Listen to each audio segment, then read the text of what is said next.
So last time we had this lemma. So this is the last lecture.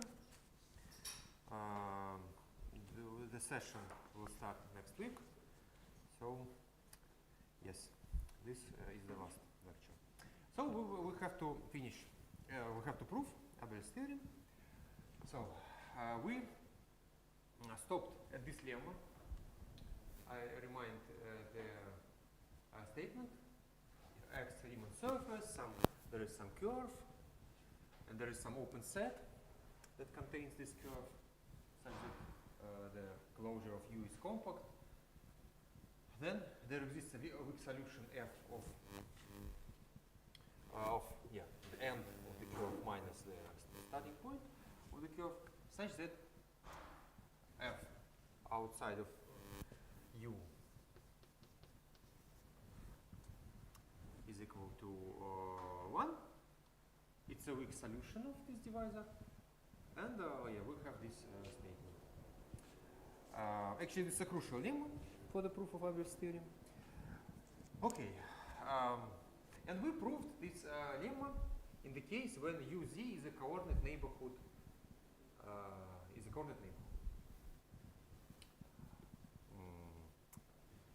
When strictly speaking, what with case UZ a coordinate neighborhood, such that Z of U is the unit disk. Formally speaking, we proved in this case. Now the general case, but the general case is actually very simple. We just what we do in general case, we have our curve C, and then we just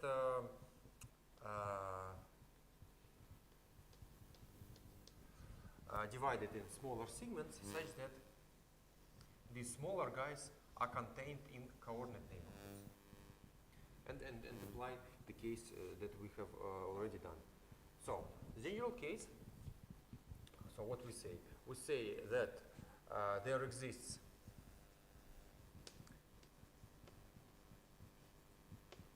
a partition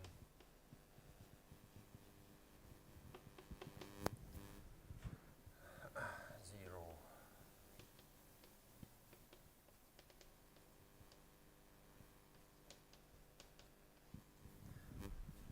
so we can decompose the segment in smaller segments such that a partition of this segment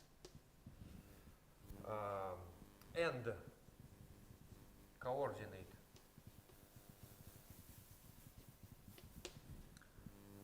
neighborhoods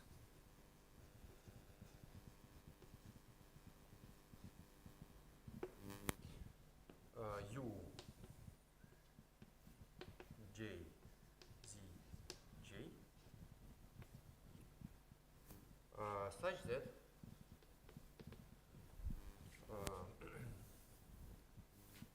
C T,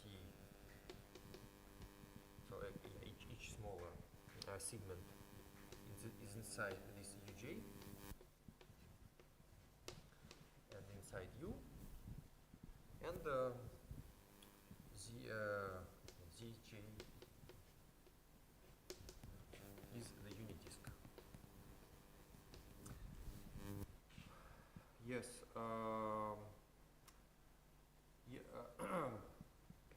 Then we just apply the part A. Let us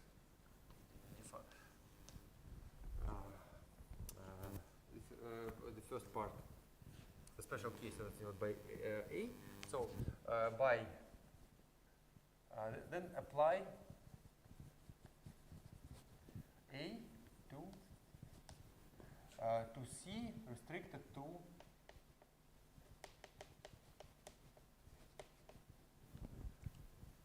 this curve.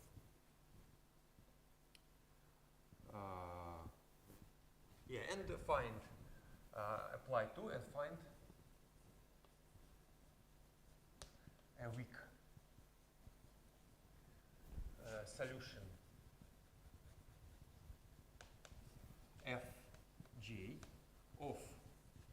the divisor C Tj minus C Tj minus 1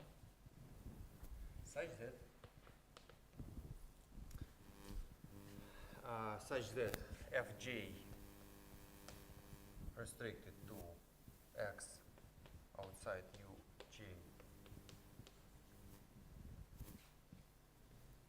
and integral Cj omega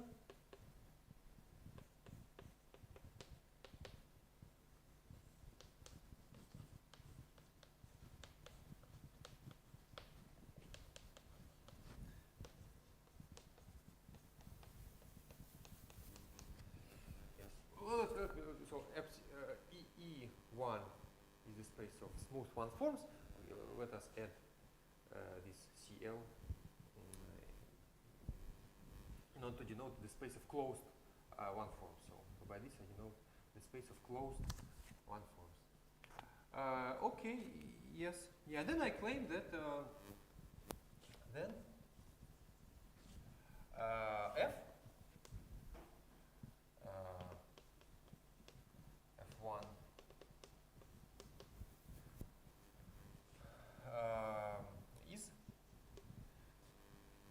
is a required weak solution.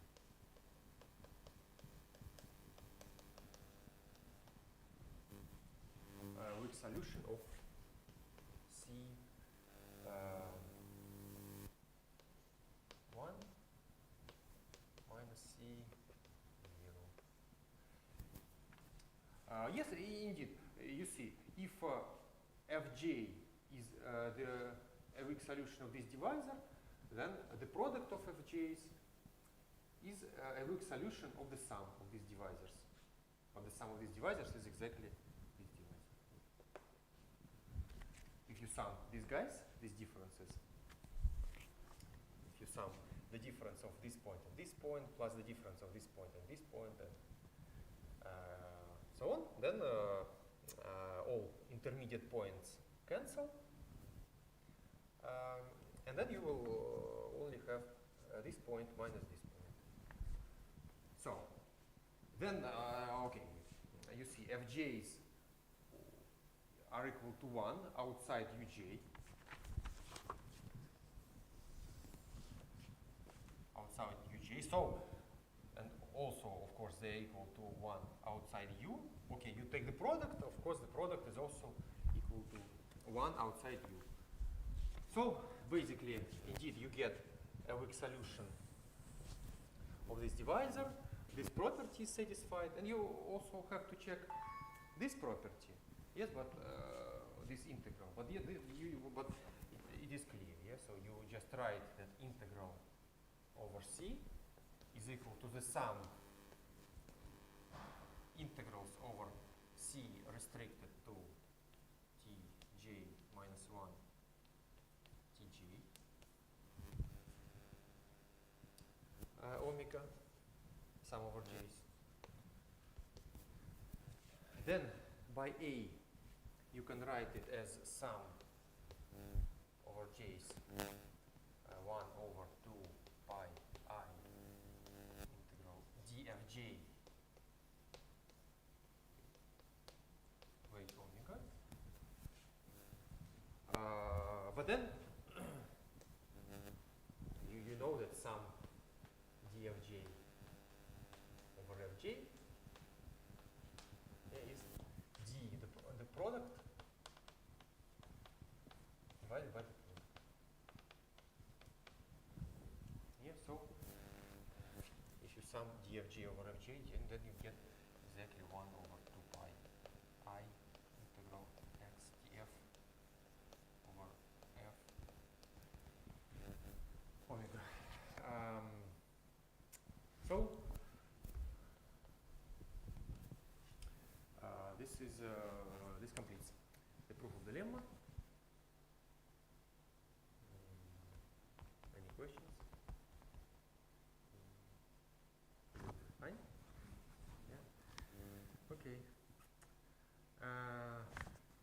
Okay, then basically this lemma allows to prove a part of Abel's theorem. So, okay.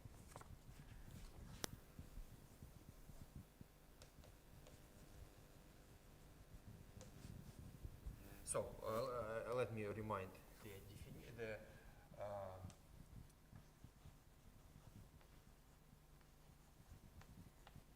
statement. X compact Riemann surface D, the divisor. Then D is equal to divisor some function for some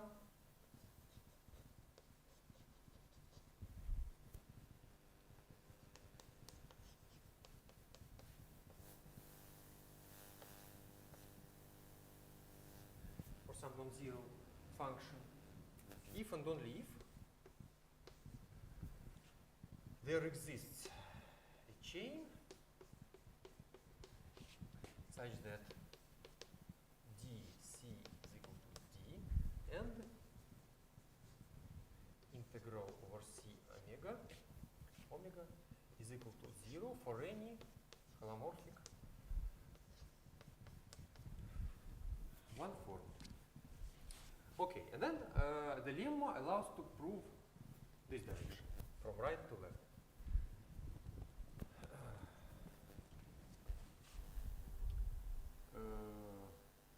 Yes.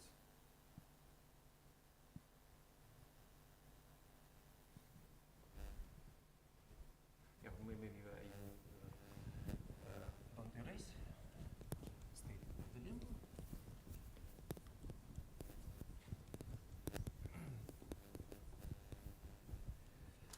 So,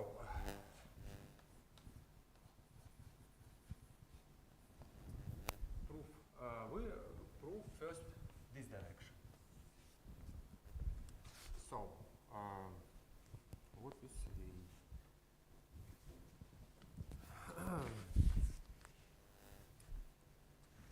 yes? So, by lemma,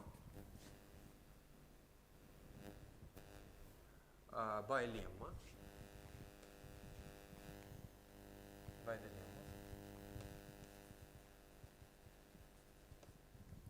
there exists a weak solution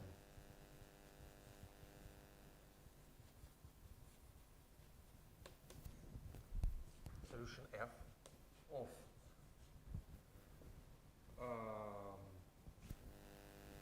D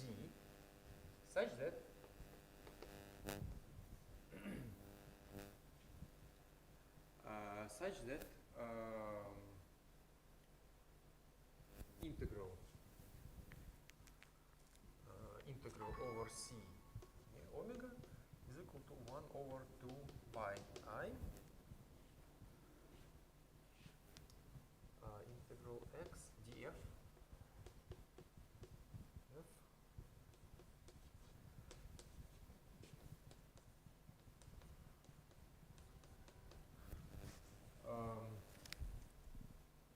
yes. So yeah, formally speaking, yeah. You see, we prove the direction from right to left. So we have some chain. Yeah? So chain is actually a collection of curves. Yes. So it can be like this. So this is C. Yeah. And C is the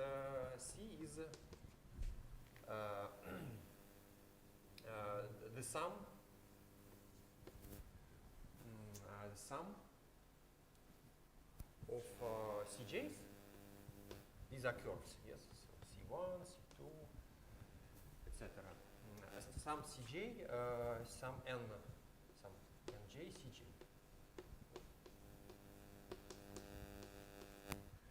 Yes, and then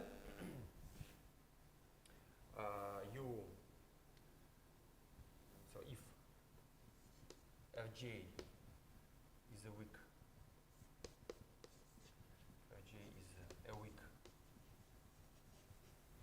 solution of CJ,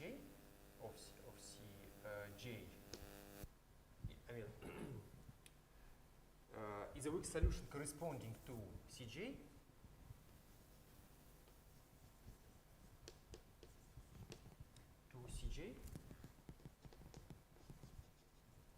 Then F equals just the product Fj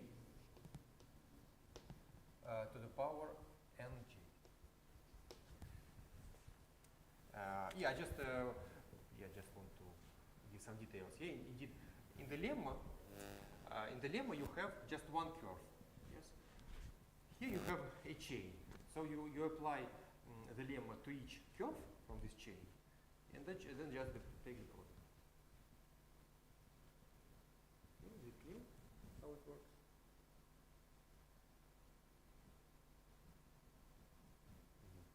You look a bit confused.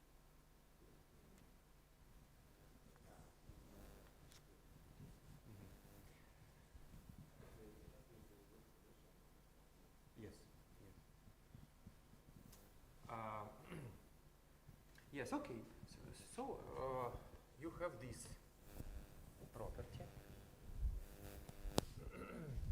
and then you substitute here holomorphic. Yes. So you have this property.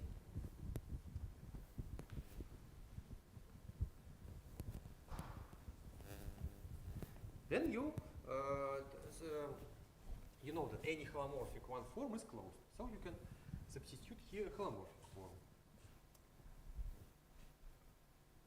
But by the assumption, this integral is 0 for any holomorphic form. Yeah? So you see this integral for any holomorphic form is 0. So by the assumption,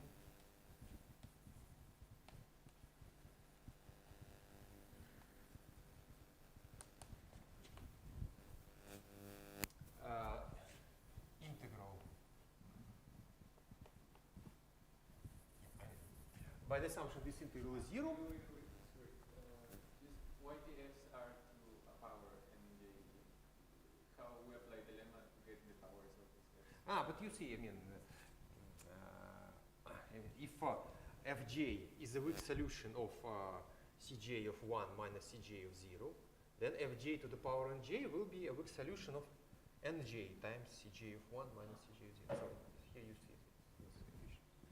So by the assumption, we get that 1 over 2 pi I integral x df weight omega equals 0 for any holomorphic form. Okay. Because the left-hand side by the assumption is 0.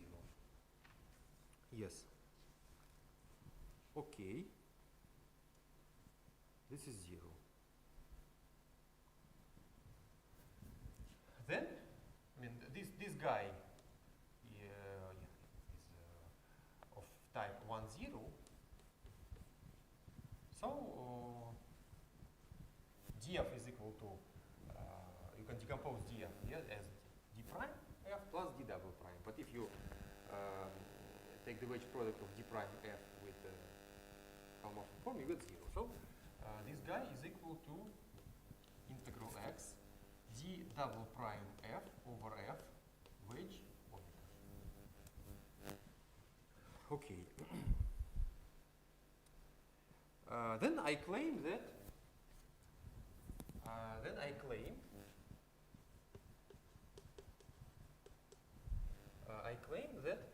d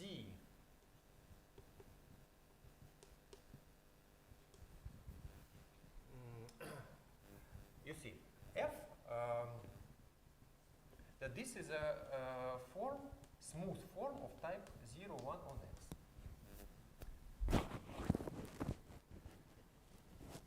So indeed, f is a weak solution. So I mean, of course, clearly it is smooth, this guy. So clearly,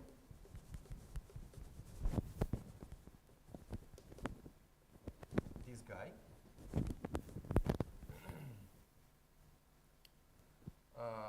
is a smooth form on x without the support of the divisor.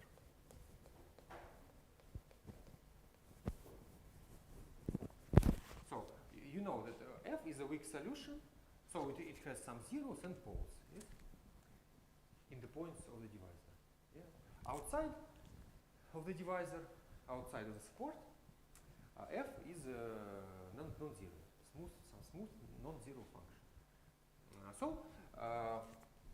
Outside these points, this guy is a smooth form. So, but I claim that actually also in the points of the divisor, this form is also smooth. So let us take some point of the divisor, and then locally around some point P in the divisor.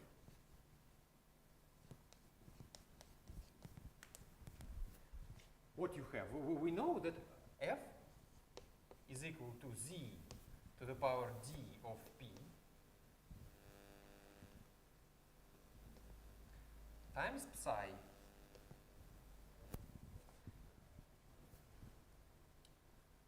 where psi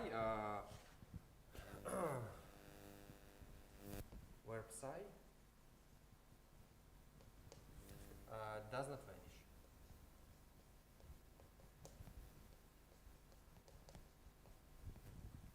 Doesn't vanish.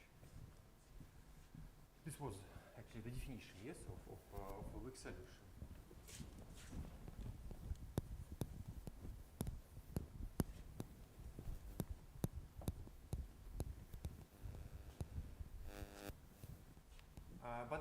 But then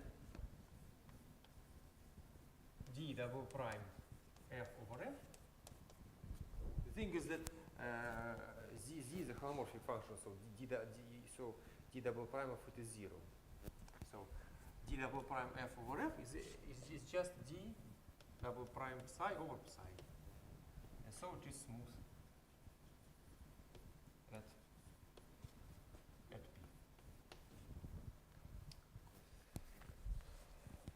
Yes.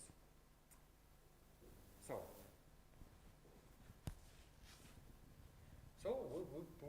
we have just proved this thing. And then what you say? So we have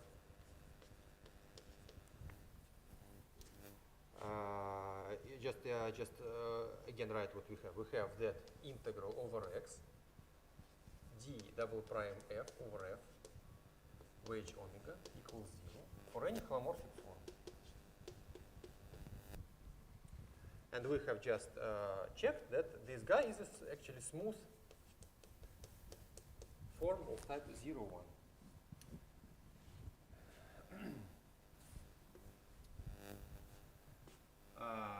Okay. So, then recall that we have the decomposition.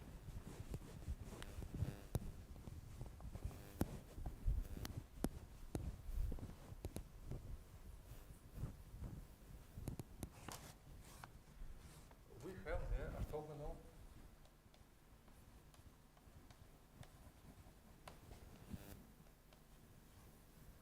or orthogonal decomposition.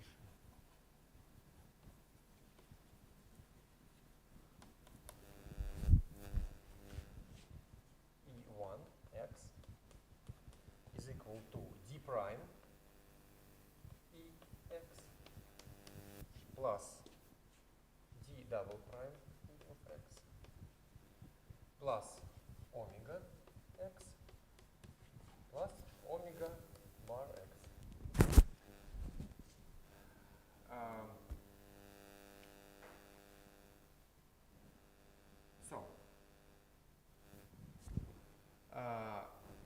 So you see, these guys, this and this are of type 1, 0, and these two guys are of type 0, 1, x, and this also.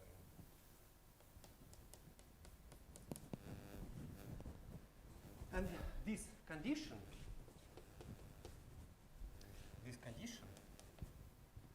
actually the equivalent to the fact that this form,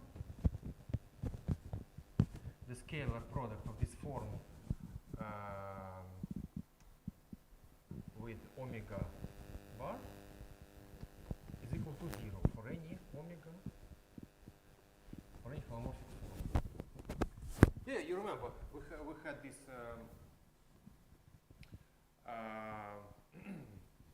had this scalar product, but then there was this star involved. So this the integral of this is 0 means that actually the scalar product of this guy with anti-holomorphic form is 0. This is why here I put omega bar, so this is anti-holomorphic. But then you see, you see that you get a form of type 0, 1 that is orthogonal to this guy.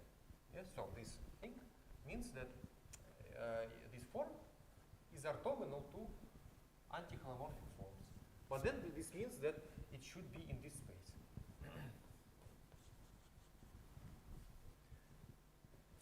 But then D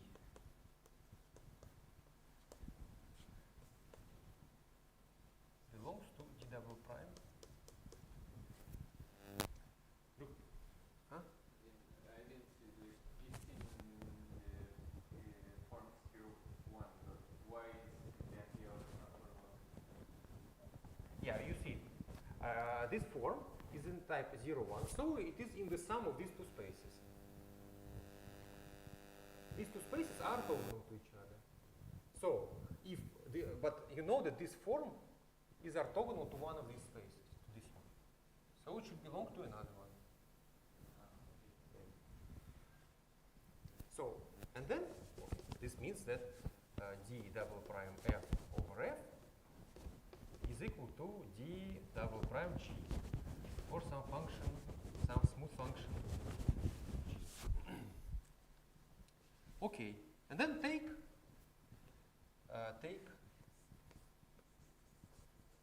F.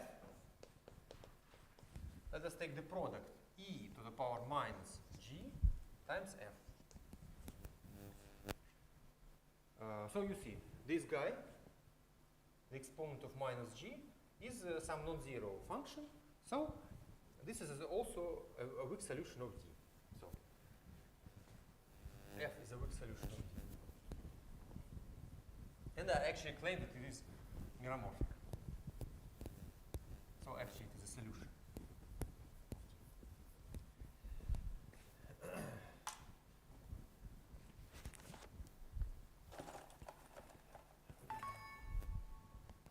So obviously,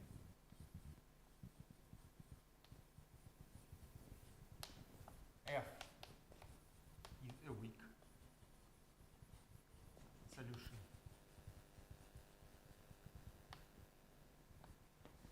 of E. Yeah, because we just multiplied by non-zero function. So, and moreover,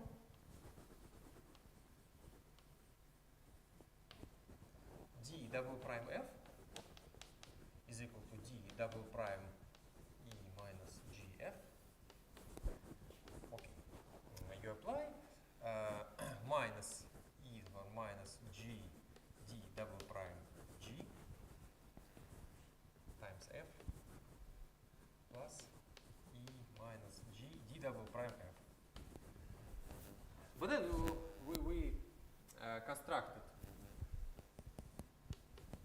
D double prime G as so that it is equal to D double prime F over F. And you see if you substitute it here, so you get D double prime F over F, F cancel here, and these two guys cancel each other, so it is 0. So F is a holomorphic function.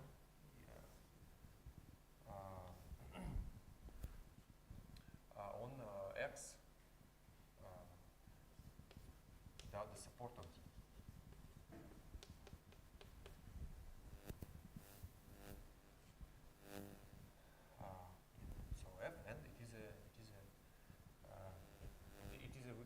a solution.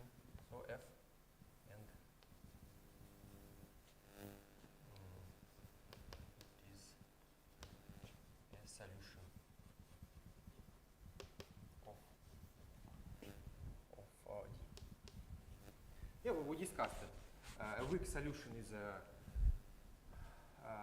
solution if and only if it is holomorphic. And we have just checked that it is holomorphic.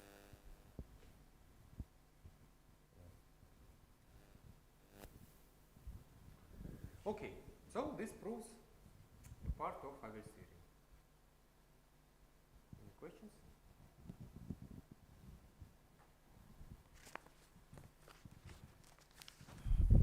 Okay. Because d double prime of it is 0. I mean, if a smooth function is holomorphic, it will only if, by definition, yeah, d double prime is 0. Okay, so you see, proof is actually quite, it uses a lot of stuff, if you think about it. B. So yeah, so we used all these technical lemmas that this weak solution exists, and then we used all this machinery with this orthogonal decomposition of the space of smooth forms. So actually, yeah. At the end, we extended this F to also the support of D, right? I mean, strictly speaking, F is extended to the points where D is non-negative. But when D is negative, of course, F has poles. No, but I mean the support of D is where it's positive. No? Yeah, okay, yeah. So indeed, we actually use the notation XD. Yeah. XD is the set of points where D is non-negative.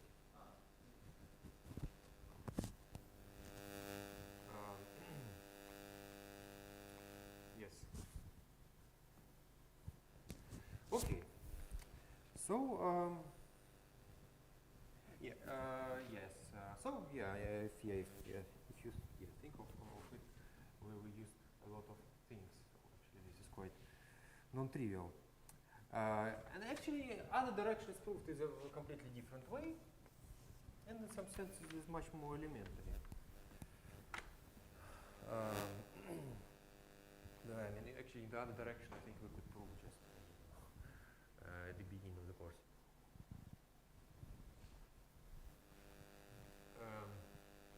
Okay.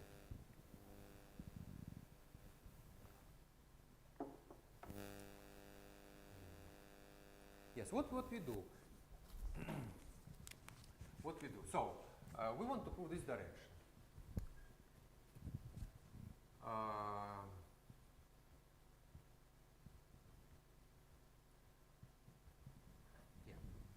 What we want? Yes, of course. First, just trivial thing. We can assume that D is non-empty. Yes, because if D is empty divisor, 0. If D is 0, then of course, for 0 divisor it is true. Yes, so 0 divisor is principal, and of course for 0 divisor C is 0, and it is true. So we can assume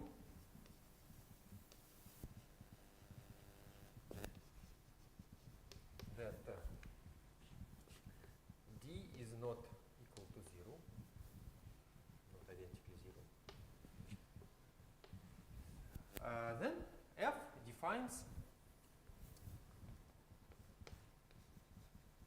we know that the rimomorphic function defines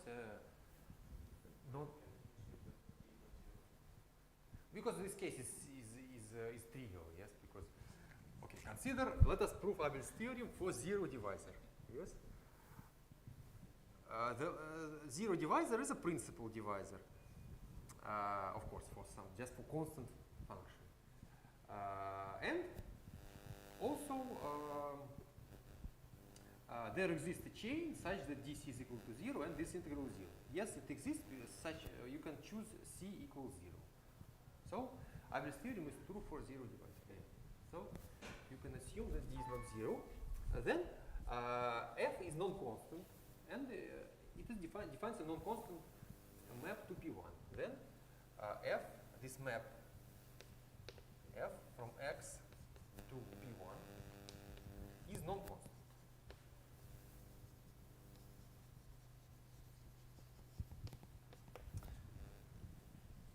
It is non-constant.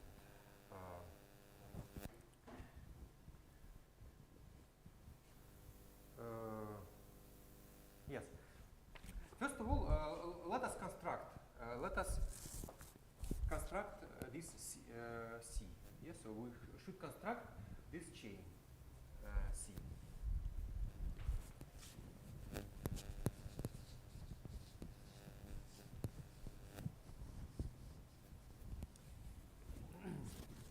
So let us construct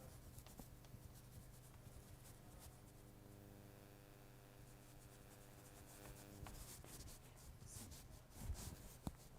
What you do? You have your CP1, then you have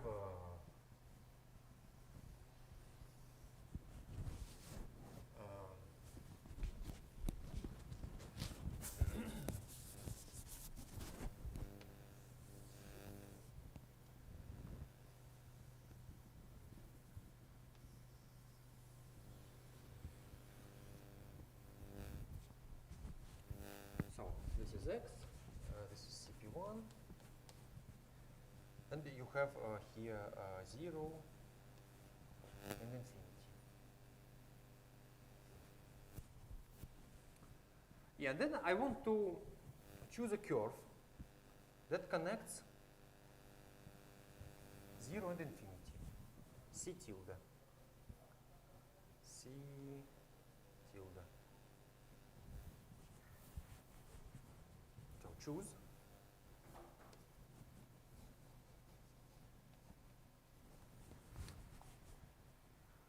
But let us choose it in such a way that, so, and this is map F. Yeah? Let us choose it in such a way that C tilde, yes, that C tilde of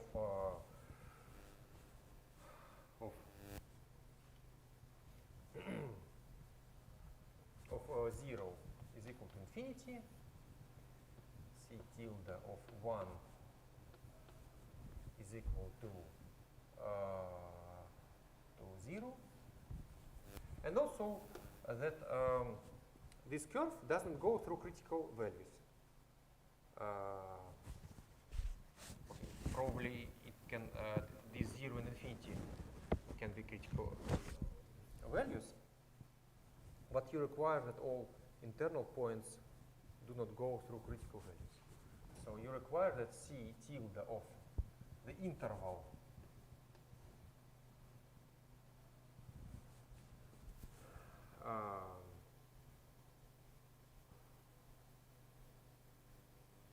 yeah, so all the interval, yes, so all the internal points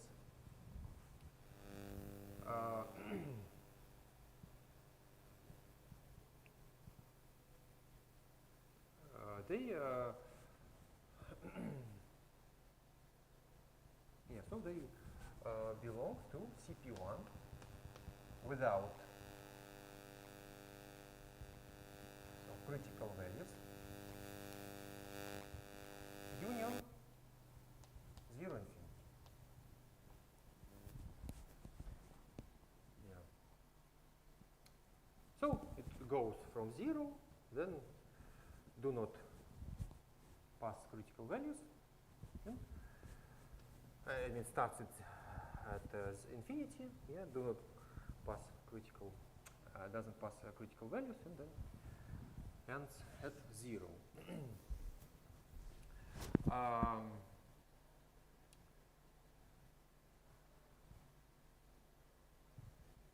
Yes.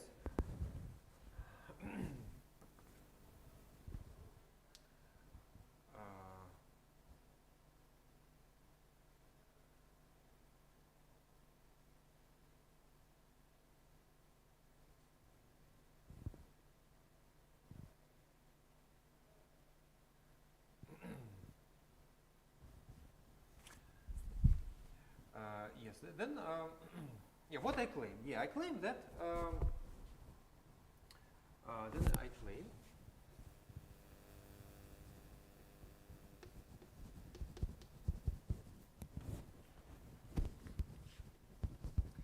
I claim that if you take C tilde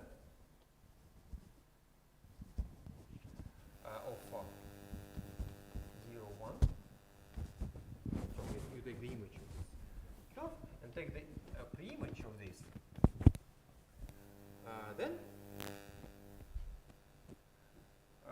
then this is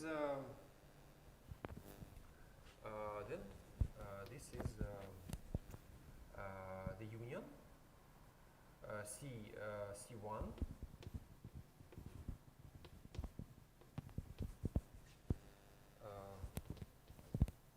C D of 0, 1.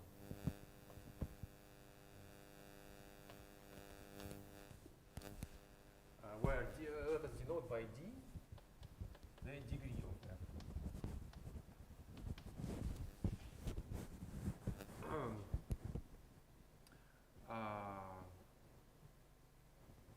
So where these guys are some curves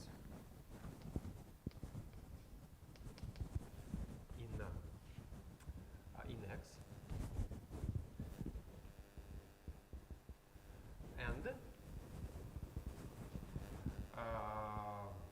and actually D of C1 plus CD is equal to our divisor D. So yeah, I claim that this pre-image is actually our chain. So here we have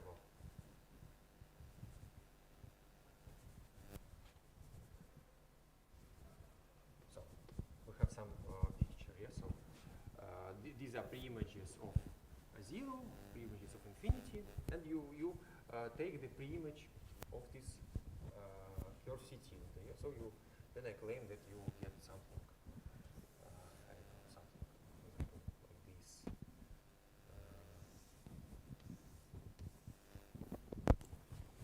Because F is meromorphic, where the restrictions for the form of the curve, like it cannot intersect.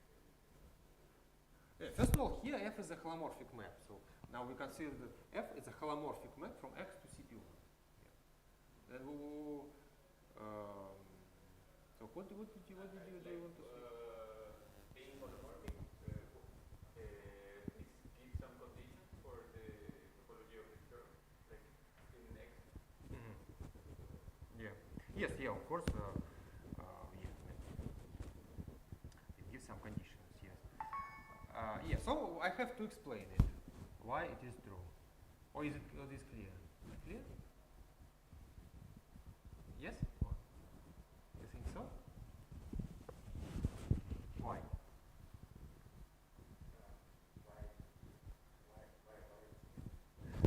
Yeah. Okay. So first of all, I claim that if you take the pre-image of this guy, then you get the union of curves.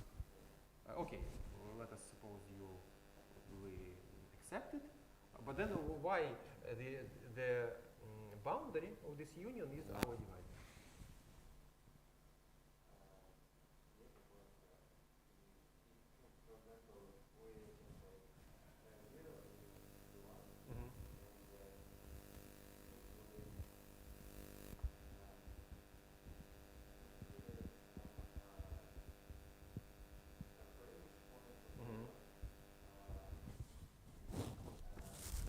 Okay, let me start to draw. Let me start to draw what you see.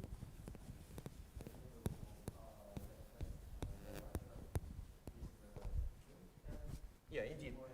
Yeah, just a second. Yeah. So indeed, let us take 0.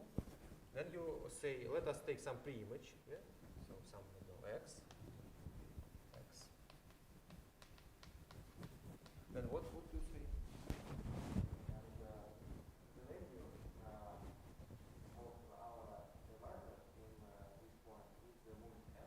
Okay, yes, indeed.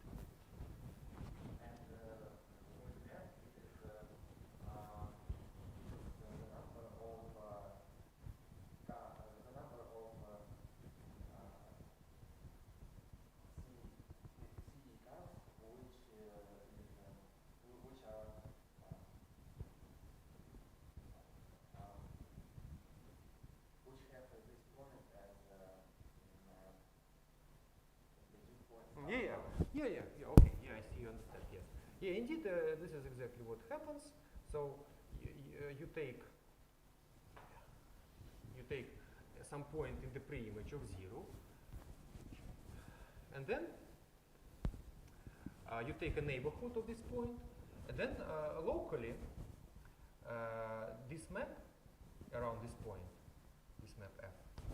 So so you take some coordinate neighborhood with coordinate z.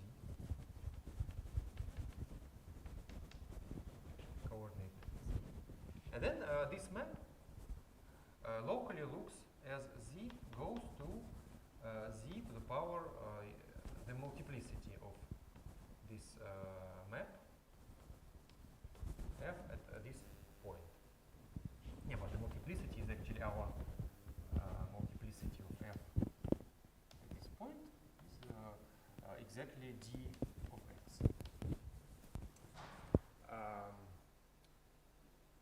Yes, so it is positive. Yeah, at 0 it is positive. Yes, and then, yeah, so here you have your curve, piece of your curve C tilde.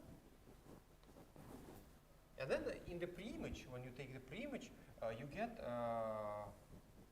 several curves.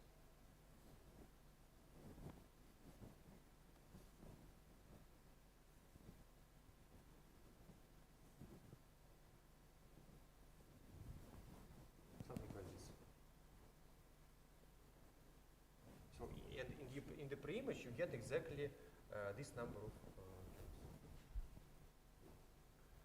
yes, so, and then indeed you get what we want. Yes, so we want that the boundary of this guy is our divisor.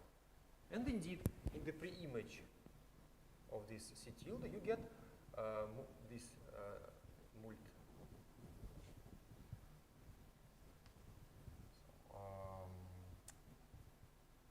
The number of curves.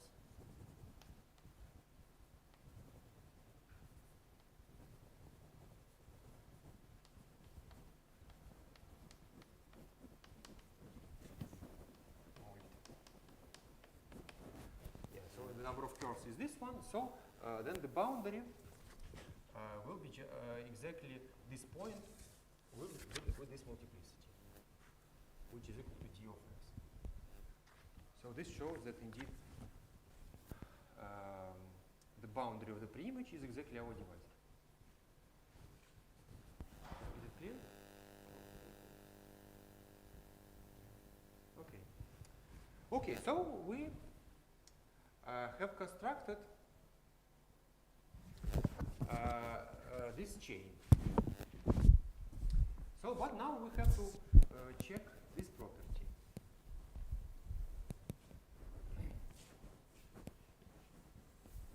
This property star, that is denoted by star.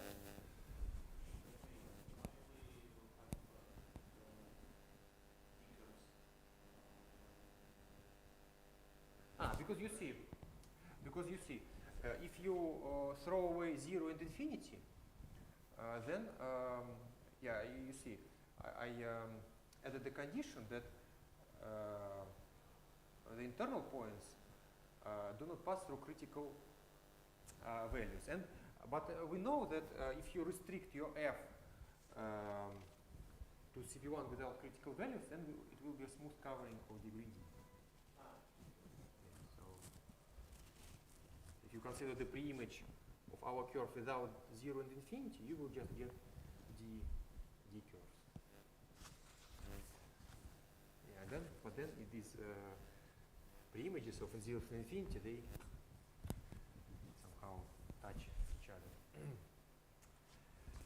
Okay, so now we have to check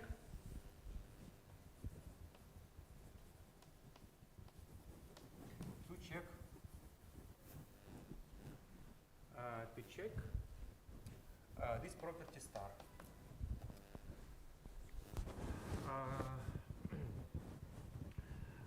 Yeah, and here we will use some general actually construction.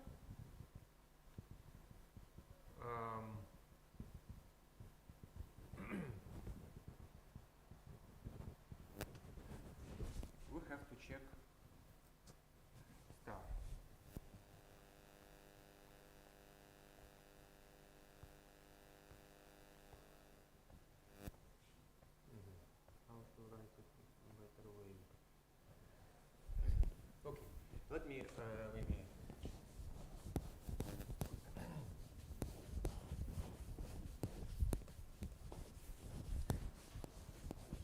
Here I write some general construction which we will then apply. So some general construction.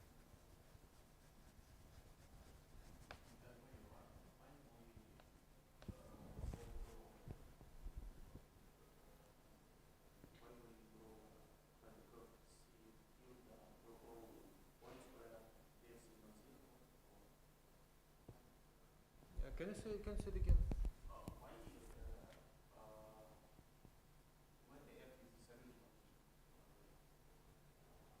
F is the solution by assumption.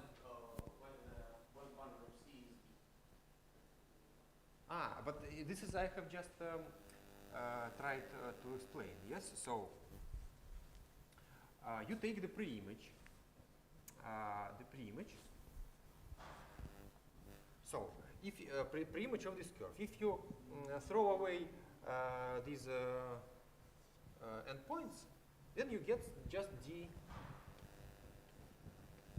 Then you get just D open curves. But then now you consider what do you get if you include these pre-images. So in the pre-image you will get some number of curves. Then you want to compute the boundary of this chain. So you have to. So the boundary by the construction, the boundary is a linear combination of these points. So it's a linear combination of the points of the linear combination of the pre-images of infinity and the pre-images of 0. But then you have to check the multiplicities, that the multiplicities are correct. Okay, so you choose some point in the pre-image of 0, for example. Yeah? So you choose some point in the pre-image of 0, x is the pre-image of 0. Then you want to look how your chain C looks around this point. But then we know we had this theorem at the beginning of the spring course that locally around each point a holomorphic map has the form z goes to z to some power. And here, so you choose some local coordinates here and here, such that our map has this form z goes to z to some power. But this power is by the definition is g of x.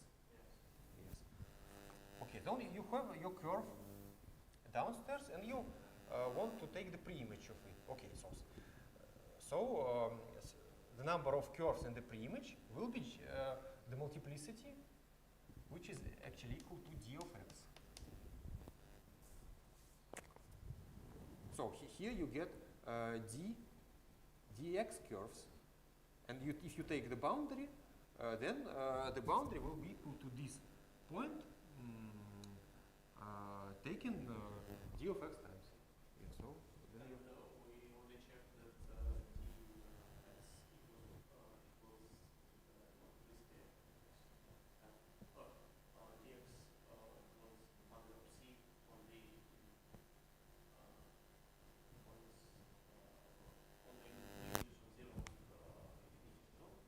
yes. And what are the other points?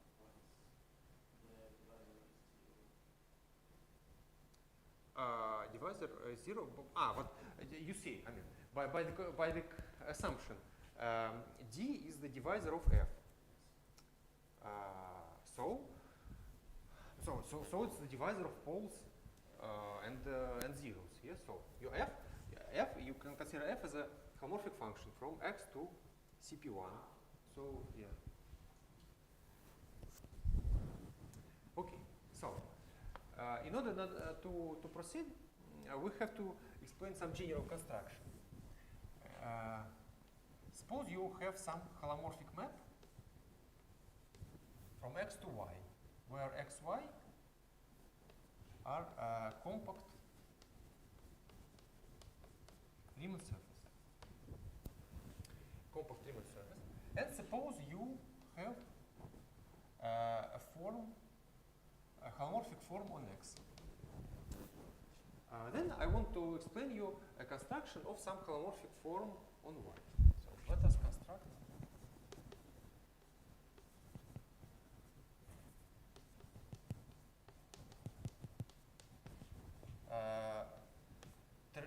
trace omega. It will be a holomorphic form on Y without. Yeah, actually it will be a holomorphic form on Y. Yes. So how to define it?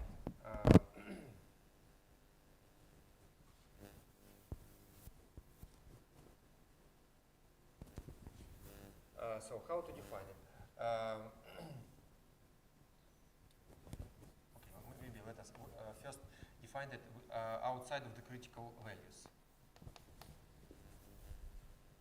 Let us construct this form. How to do it? Okay, so choose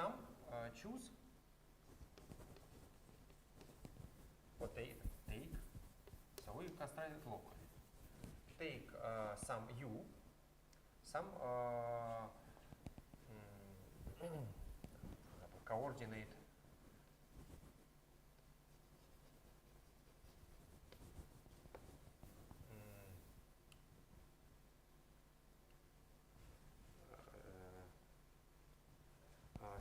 coordinate neighborhood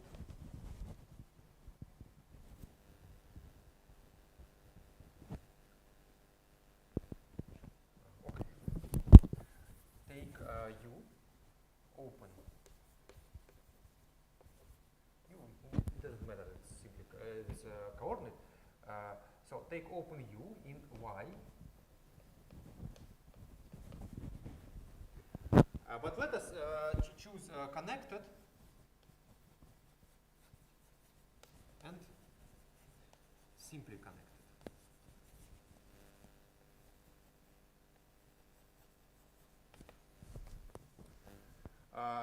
Then it means that if it is connected and simply connected, then it means that, yeah, I told you that over Y without critical values, F is a smooth covering.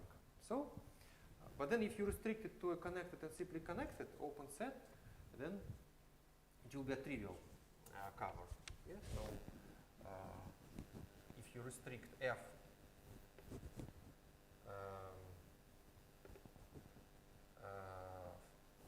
from, you consider F from F inverse U to U is a trivial covering.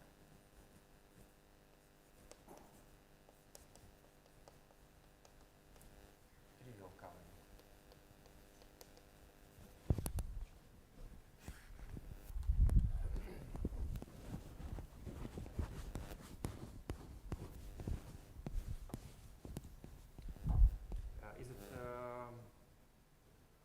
So here it means that here you have your U, and you consider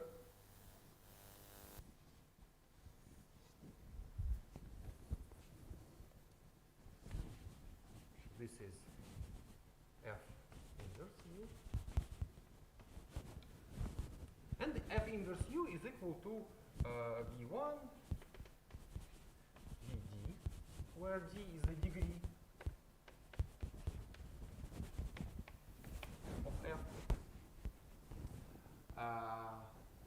and F restricted to Vi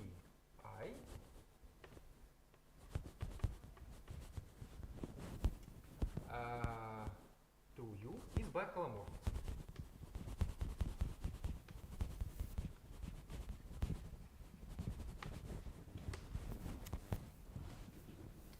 Yes. But then let us take the inverse. So then let Ti be F restricted to Vi inverse.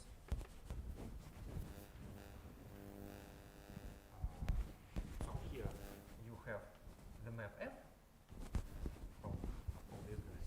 But if you restrict F to each each of these guys, it will be by holomorphism. So you can take the inverse. So you can have here, so if this is, for example, V1, then this is T1, and okay, and etc.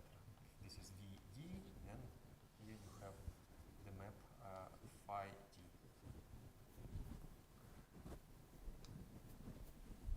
And then define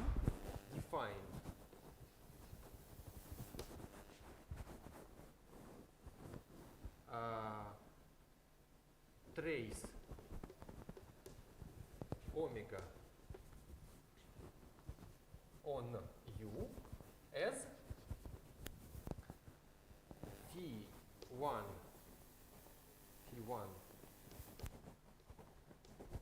omega plus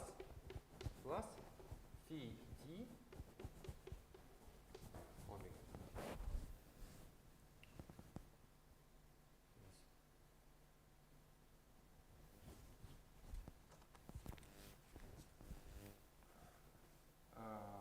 Yeah, so basically you see, you just want to, roughly speaking, so you have your form omega on each of these guys, and you just want to take the sum of them.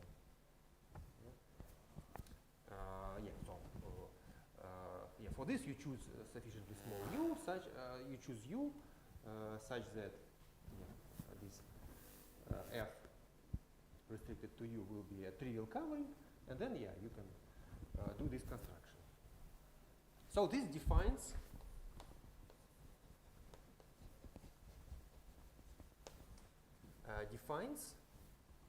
f trace omega on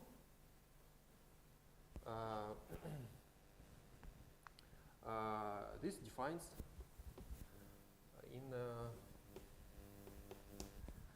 as a holomorphic form outside of the critical values of f. Yeah, because you mean outside of the critical values, f is a smooth covering. So around each point you can choose such u and define your trace. So is it clear how this was done?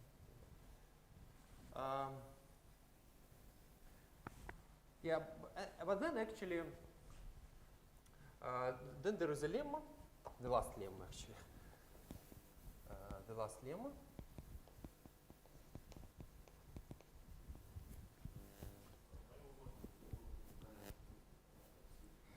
Because I just want to say that f restricted to u is a trivial covering. And basically, this is a standard condition that guarantees that your covering is a trivial covering.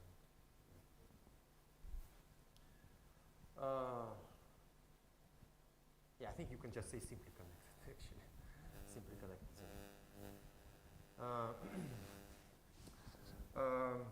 So and then the main actually lemma here is actually that trace omega is actually a holomorphic form on Y.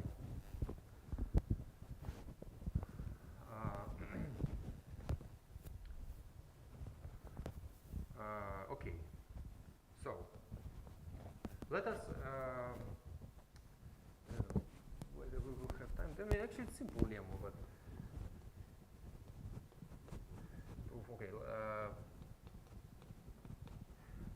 Probably, let us. I want probably to prove it later. Let us first finish proof of Abel's theorem using this lemma. How we do it? Let us take omega. So we take omega, a holomorphic form. And then you just, what you say.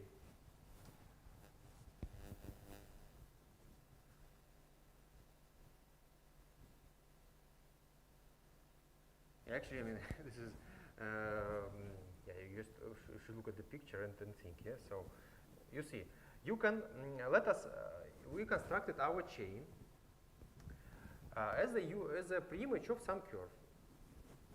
Okay, but then you can decompose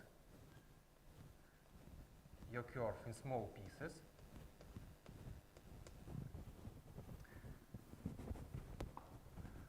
Then let us take one small piece and take a small. Okay, let us consider decomposition in sufficiently small pieces, and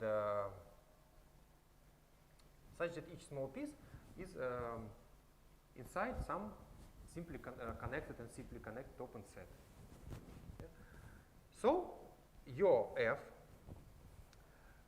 over this open set is a trivial covering. Yes. So when you take the preimage, then here you get your things, your preimages.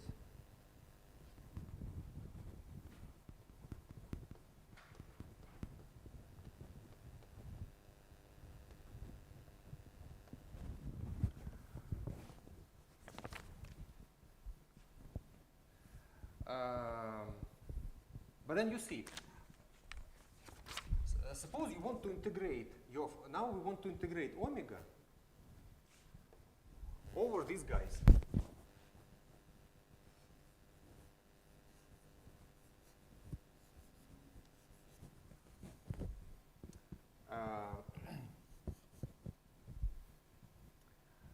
But you see, all these small pieces are preimages of this guy, So the sum of the integrals over these pieces is the same as the integral over this piece of trace of omega. Because trace of omega was defined exactly in this way. You just summed your forms on these open sets. So the integral of omega on these small guys, the sum, is the same as integral of trace omega over this. So I claim that we have that integral over C omega is actually integral over C tilde trace omega.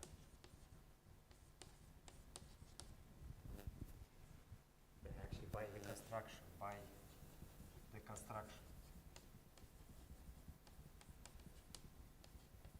of omega.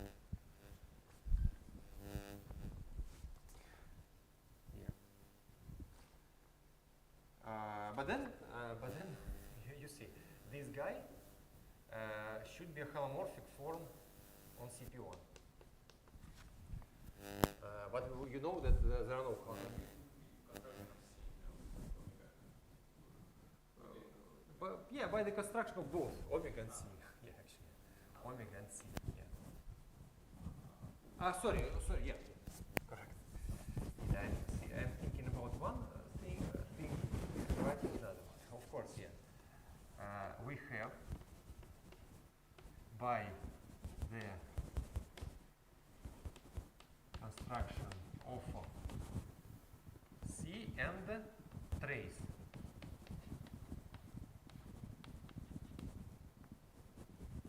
By the construction of this trace, we have this property.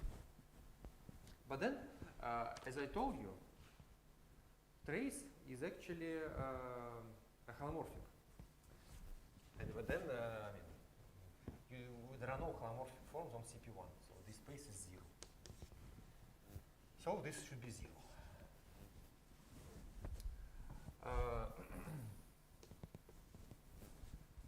So this completes the proof of Abel's theorem.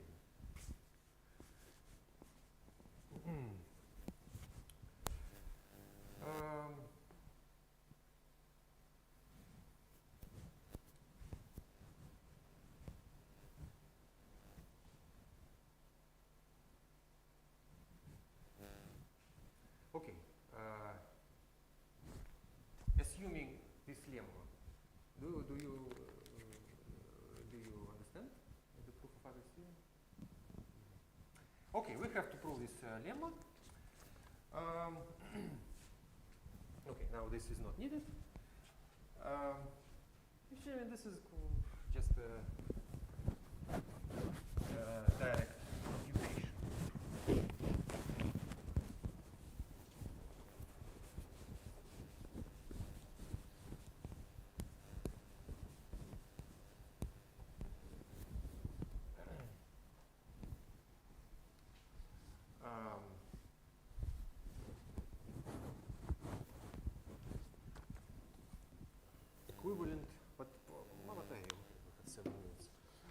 but for this, so proof of lemma.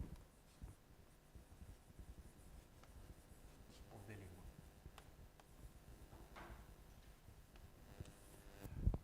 Actually, you can construct. There is equivalent construction of trace. So equivalent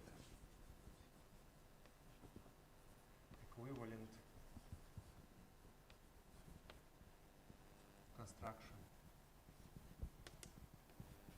of trace. Trace function. So how you can do it? You can choose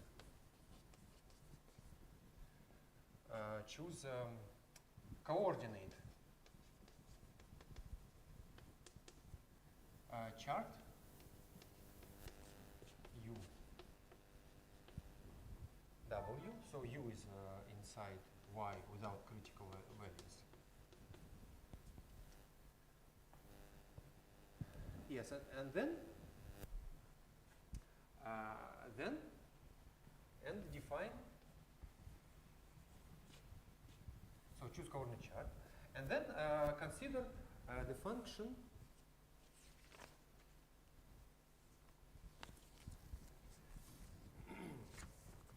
so again the picture more or less the same. So here we have this thesis, but you can do notations.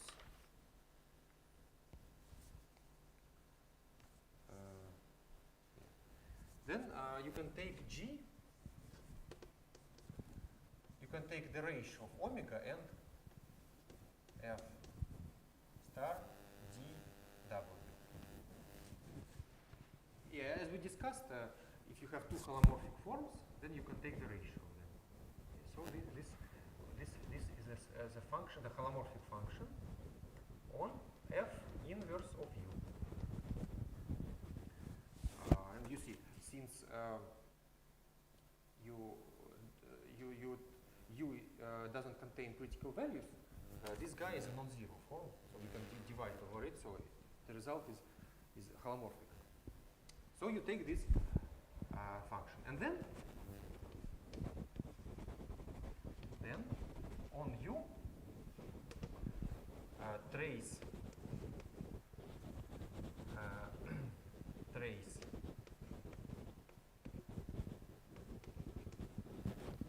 omega is equal to H d omega d H dW, where H of Y is equal to the sum X F inverse of Y G of X. So you see so you see this trace is like averaging. Yes, so it's like averaging your form over the fibers. Yeah, and then this is another way to say that. Yes, so yes. So we consider the pullback of dW, divide omega by dW divide omega by the pullback of dW. You get some function over this, and then you take the sum of the values of this function G over the fibers of this map, and you get a function on U. So so H is a function on U. Okay, so H is a holomorphic function on U. So is it clear if this is equivalent to that? Or There was confusion in the chart because of the critical points are in U, no? yeah, critical values are in U, yes. Because we took the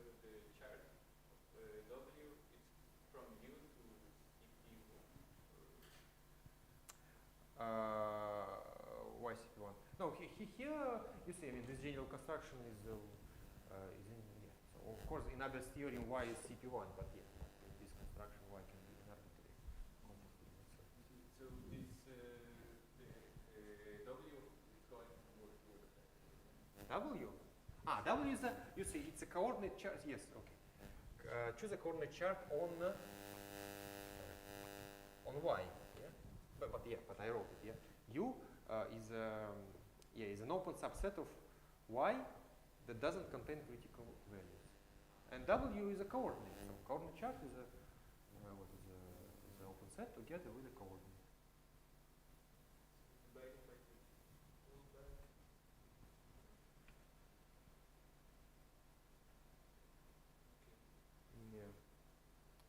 Yeah, okay, so probably, yes, and this is a bit technical, and I know that probably these guys from the next course will try to come. Yes, okay, yeah, I will probably don't have time to finish the proof. I mean, the proof is just local. It is as usual, so you know the local behavior of holomorphic maps. Yes, so you should take the critical values. So if you take y, the critical value of f, then you know that locally your map looks as z goes to z to some power, some di. Okay, and then you just check. Make a local computation and check that your form is holomorphic at y. Okay, I will include it in the lecture notes, but yeah, we don't have time to do it during the lecture. Okay, so any questions? Yeah, also I promised to prove that, remember in the reformulation, what we said that we get a map from divisors of degree 0, quotient by principal divisors, to the Jacobian.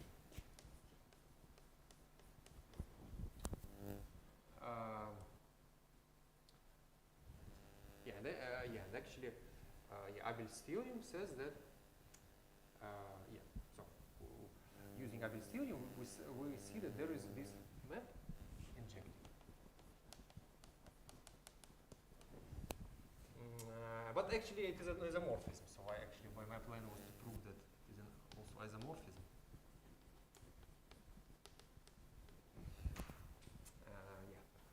We did not have time, but I will also write it in the lecture notes. But then, I think we managed to cover what we wanted in the course. Yes, and then